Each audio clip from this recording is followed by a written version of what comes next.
नमस्कार, मेरा नाम है डॉक्टर मनीषा और एक बार फिर से स्वागत है आप सबका मेरे चैनल एम के होम्यो केयर पे। और आज मैं आपको बताऊंगी 5 टॉप होम्योपैथिक मेडिसिन कफ के लिए यानी कि खांसी के लिए। और ये सारी ही दवाइयाँ जो है लगभग सारे ही तरह की कफ यानी कि सूखी खांसी जिसे बोलते हैं ड्राई कफ या बलगम वाली खांसी, वेट कफ, तो सारे ही तरीके की कफ को जो है ये मेडिसिन कवर करेगी। और ये मेडिसिन आप अपने घर में बड़े बुजुर्ग और बच्चे तीनों को दे सकते हैं, तो ये दवाइयाँ आप अपने घर में ज़रूर रखें। तो चलिए वीडियो शुरू करते हैं। लेकिन वीडियो स्टार्ट करने से पहले अगर आप मेरे चैनल पे न्यू हो, अगर आप पहली बार देख रहे हैं मेरा वीडियो, तो चैनल को ज़रूर सब्सक्राइब कर दें और वीडियो पसंद आता है तो वीडियो को लाइक और शेयर ज़रूर करें।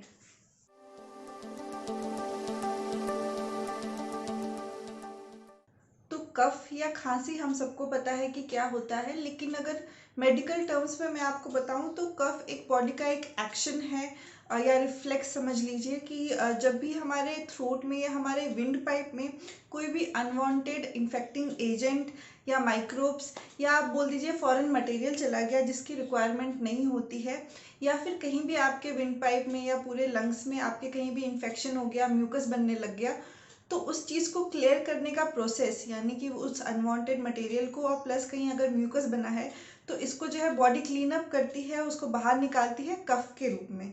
तो ये होता है कफ।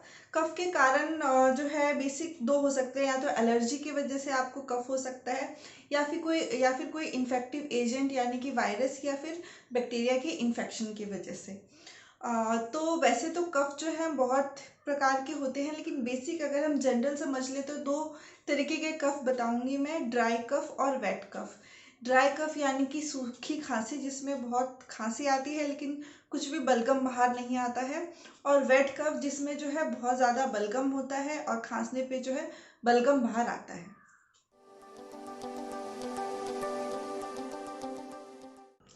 तो अब बढ़ते हैं होम्योपैथिक ट्रीटमेंट पार्ट की तरफ। तो सबसे पहली मेडिसिन है ब्रायोनिया अल्बा 30। तो ये एक बहुत ही अच्छी मेडिसिन है ड्राई कफ यानी कि सूखी खांसी के लिए।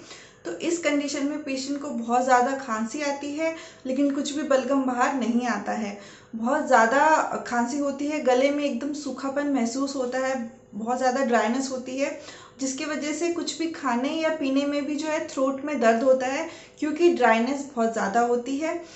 इसी के साथ साथ जैसे ही पेशेंट बेड पे लेटते हैं तो उनकी खांसी और ज़्यादा बढ़ जाती है, या फिर कोई मूवमेंट हो रही है, कोई मोशन हो रही है तो भी खांसी बढ़ जाती है, या वार्म वेदर में खांसी खांसी बढ़ जाती है।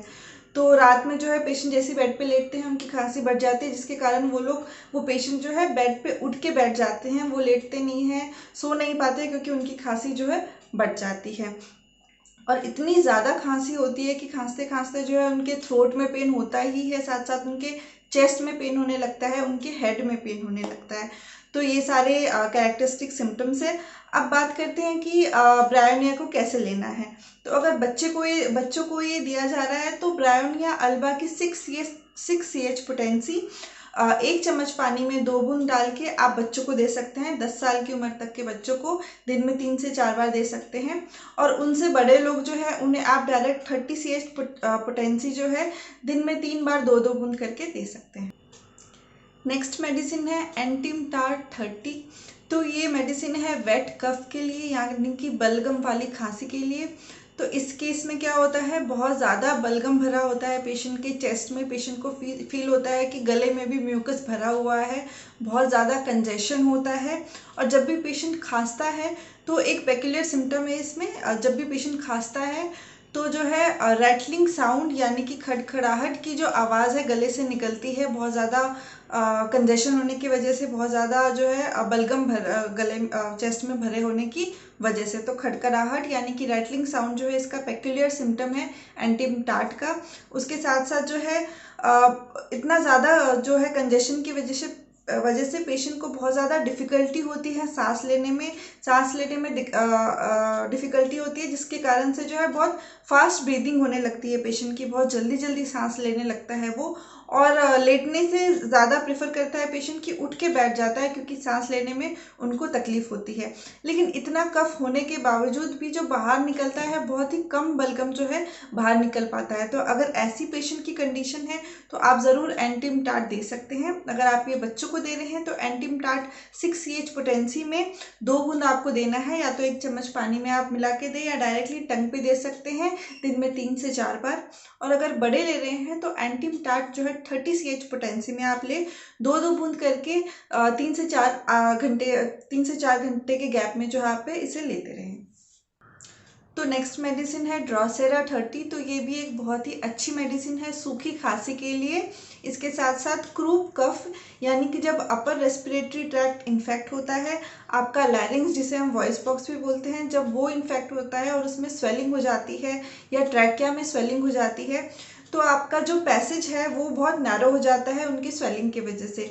तो नैरो पैसेज से जब एयर निकलती है, जब पेशेंट कफ करता है और एयर पास होती है उस नैरो पैसेज से, तो जो है बार्किंग साउंड प्रोड्यूस होता है, जिसे हम बार्किंग कफ भी बोलते हैं। तो ड्रोसेरा जो है बहुत ही अच्छा काम करती है क्रूप कफ या फिर बार्किंग कफ में। तो ये सिचुएशन जो है ज़्यादातर बच्चों में देखने के लिए मिलती है, और इस केस में भी जो है सीवियर कफिंग होती है, बहुत ज़्यादा खांसी होती है लेकिन कुछ भी बलगम बाहर नहीं आता है, और इतनी ज़्यादा खांसी होती है कि पेशेंट को जो है सांस लेने में इसमें भी डिफ़िकल्टी हो जाती है। इनफैक्ट उनको चोकिंग सेंसेशन फील होता है, जैसे कि उनका किसी ने गला दबा दिया हुआ है, इतना ज़्यादा प्रॉब्लम होता है सांस लेने में। और पेशेंट जो है जब भी कफ करता है अपनी चेस्ट को होल्ड करके, चेस्ट को पकड़ के कफ करता है, इतनी ज़्यादा उसे तकलीफ होती है। तो ये इस ऐसे अगर पेशेंट की कंडीशन है तो आप ज़रूर ड्रोसेरा दे सकते हैं। ड्रोसेरा अगर आप बच्चों को दे रहे हैं तो दिन में सिर्फ 1 बार सुबह सुबह उसकी 1 बूंद देनी है, और अगर आप बड़े अगर ये दवाई ले रहे हैं तो दिन में सुबह सुबह इसकी 2 बूंद ले लें। फोर्थ मेडिसिन है काली बाइक्रोम 30। तो ये एक वेट कफ यानी कि बलगम वाली खांसी के लिए मेडिसिन है, और ये लेटर स्टेजेस ऑफ कफ में यूज़ की जाती है, यानी कि इनिशियल स्टेज में इसे नहीं दिया जाता है। जब बहुत ज़्यादा खांसी की तकलीफ बढ़ जाती है तो इसे यूज़ किया जाता है। इस केस में जो है खांसी जो कफ है, पेशेंट को बहुत ज़्यादा कफ होता है, और जो ये बलगम बाहर निकल के आता है वो बहुत ज़्यादा स्टिकी होता है नेचर में, बहुत ज़्यादा चिपकते हुए जो है बाहर निकल के आता है। जब पेशेंट एक्सपेक्टोरेट करता भी है तो वो आपके थ्रोट में, आपके जीभ में चिपकते हुए बाहर निकलता है, और जो है येलो इन कलर होता है। ये जो म्यूकस होता है या जो बलगम बाहर निकल के आता है येलो इन कलर होता है।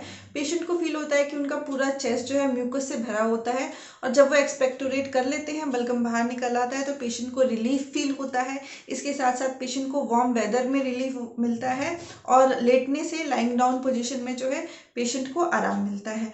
तो ये सारी अगर कंडीशन है कफ की, बहुत ज़्यादा स्टिकी है और बहुत ज़्यादा एक्सर्शन के बाद जो है कफ निकल के आता है, बहुत ज़्यादा खांसने के बाद जो है कफ निकलता है, तो ऐसी कंडीशन है तो आप पेशेंट को दे सकते हैं काली बाइक्रोम 30, 2-2 बूंद करके दिन में 3 बार यूज़ करें।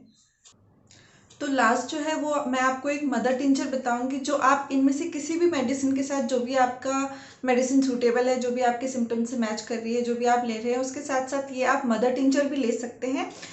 लेकिन हाँ, मदर टिंचर से पहले मैं आपको बताऊंगी एकोनाइट के बारे में। तो जब भी आपको या आपके बच्चों को बाहर निकलने से, ठंड लग जाने से, ठंडी हवा लग जाने से, ड्राई विंड की वजह से, एक्सपोजर की वजह से, या प्रॉपर क्लोथिंग नहीं की है, प्रॉपर कवर नहीं किया, उसकी वजह से ठंड लग गई बच्चे को, तो इस सब केसेस में जो है आप ज़रूर एकोनाइट यूज़ करें। जो भी अर्ली स्टेज होता है सर्दी खांसी की, उसमें आप एकोनाइट यूज़ करें, या फिर कफ भी हो गया है पेशेंट को या बच्चे को, तो एकोनाइट 30 आप यूज़ करें। 2-2 बूंद करके दिन में 3 से 4 बार आप इसे यूज़ कर सकते हैं। तो लास्ट है जस्टिशिया मदर टिंचर। तो इन सारी दवाई, जो भी आप इनमें से दवाई ले रहे हैं, उसके साथ साथ जस्टिशिया मदर टिंचर आप ज़रूर लें।